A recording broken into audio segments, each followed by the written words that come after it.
Okay mga paps, mag-overhaul tayo. Yan, magta-top overhaul tayo. Nagkakaroon siya ng white smoke.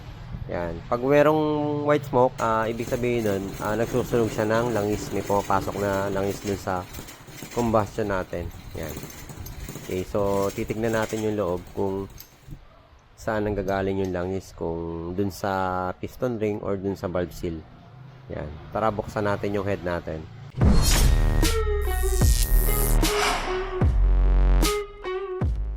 Okay, ang first natin gagawin is tatanggalin natin mga paps yung carburetor. Ito, tinatanggal ko na siya.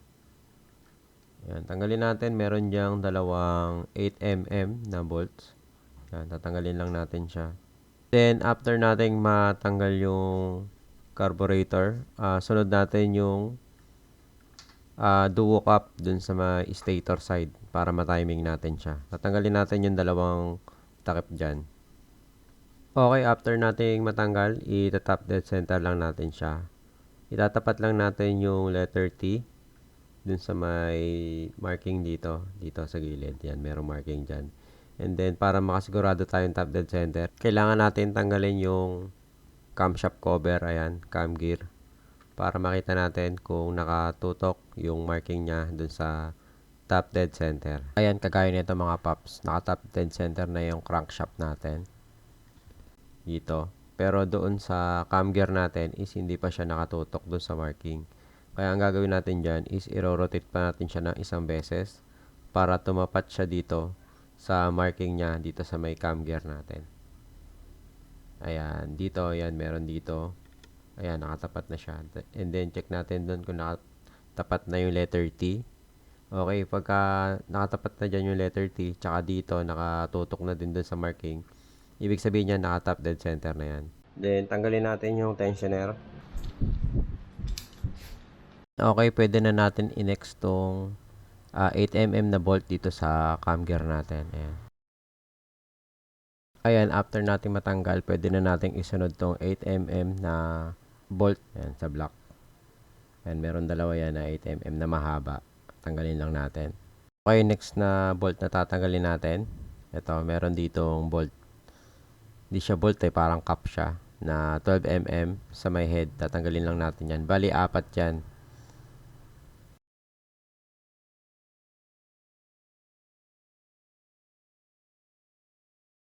After natin matanggal yung bolt, pwede na natin siyang hugutin. Okay mga paps, una ko napansin dito is basa yung ating valve. Okay, basa ng langis. Ayan, sa may exhaust siya. So, positive tayo kaya nagkakaroon ng white smoke. Okay, magpapalit tayo ng valve seal. Doon yung nagkukos ng ano natin, no? So, nagkakalangis yung combustion natin. Ayan, kaya umuusok yung tambutso natin. Okay, so papalitan natin siya ng valve seal. Okay, bali tatanggalin muna natin yung mga tappet cover using 8mm bolt. Yan, meron dyang tig dalawa. Okay, next naman natin tong lock. Meron dyang isang bolt para dun sa lock ng ating camshaft. Ayan, tatanggalin na natin yan, yung 10mm bolt na yan. After natin matanggal yung lock, pwede na natin hugutin yung dalawang rocker arm na pin. Ayan, sa exhaust tsaka intake. Meron yan dalawa. Magkaiba nga pala ng haba yan, no? Ayan, yung sa intake is maikse. Tapos yung sa exhaust, mas mahaba naman yung pin nun.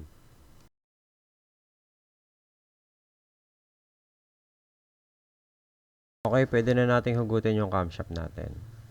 Sa paghugot ng camshaft, ayan, merong dowel pin. So, huwag nyo kalimutang ibalik. Kapag nawala yan is, yari tayo dyan. So, i-check natin din yung bearing niya, cam bearing natin, kung goods pa. Yan. Kapag smooth naman, okay pa naman yung ating bearing. Kapag merong parang maganit, ayan. So, pwede nyong palitan yung bearing nyo. Okay, bali dito sa rocker arm ng exhaust, merong nakasulat na 53. Sa intake, merong 51 na nakalagay.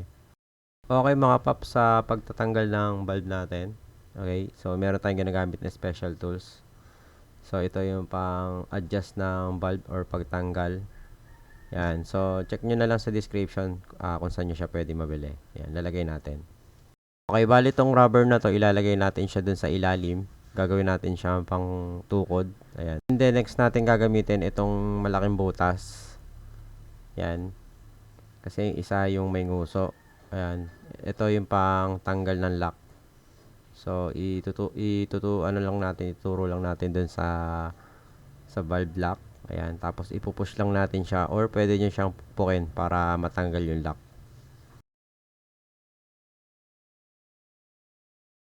Tapos ayan, pwede na natin tanggalin yung valve natin. Okay, napansin nyo, basang-basa yung exhaust valve natin. Ayan, basang-basa ng langis.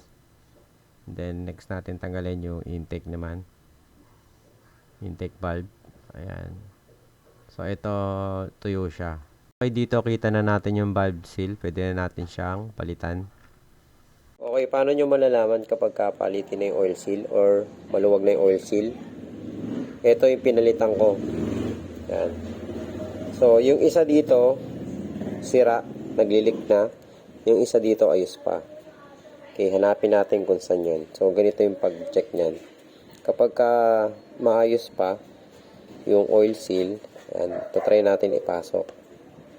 Yan, pansinin nyo, meron siyang resistance.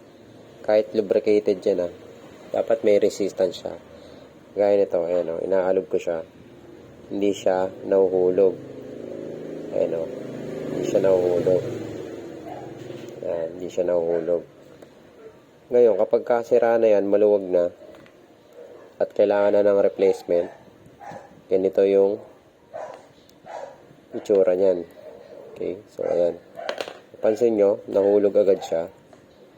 So, dyan, nagkakaroon ng oil leak kapag ito ay maluwag na, kumbaga lost na siya. Ayan, So, kaya dyan lumalabas yung langis. Kaya nagsusunog lang langis yung natin. Kaya nagkakaroon ng white smoke kasi sa oil seal. Ayan. So, kailangan nyo ng palitan to. Kapag kaganito na yung niya. Ayan, maluwag na. Ito, may binili tayong bago. Ayan yung part number niya. Ayan, original to. Pinot natin. So, presyo nito, 58 isa. Ayan. Bali, dalawa. Bilhin natin. Ang palitan lang natin to. Paano magpalit ng valve seal? So, madali lang naman magpalit. Ito yung bago natin. Ayan yung luma. Ikakabit natin dito. Madali lang yan. Tutulak lang natin yan. Ayan. Once na nag-click, okay na yun. Okay, bali to, hinasa ko na. Sinabay ko na, ihinasa ko na rin yung valve natin para maganda yung compression niya, walang singaw. Itong isa hindi ko pa nahasa, bali hahasain ko na rin to. Okay mga paps, so yung orientation ng tamang paglalagay ng valve spring is yung gap dito ng spring. Yung makikitid, dapat naka-position siya pa ganito, pababa. And then yung malalaking gap, nasa taas dapat yan. Kasi kapag nagkamali kayo ng lagay dyan, is maingay yung valve natin. Yan. Kasi nai-stress pagka ganun yung position ng spring. Okay, ayun. After nating makabit, mapalitan ng bagong valve seal. Tsaka nabalik na natin yung mga spring. Yan, valve spring. Okay, bali hindi ko na ipapakita yung buong pagkabit kasi meron akong ginawang video nito. Kung gusto nyo nung panoorin yung video na yon is lalagay ko dyan dun sa taas. Click nyo lang yan para mapanood nyo yung video na yon kung paano magbalik. Okay, so importante dito is napalitan na natin siya. Check na natin kung ano yung resulta nung pagpapalit natin ng valve seal. Tignan natin kung magkakaroon pa siya ng white smoke.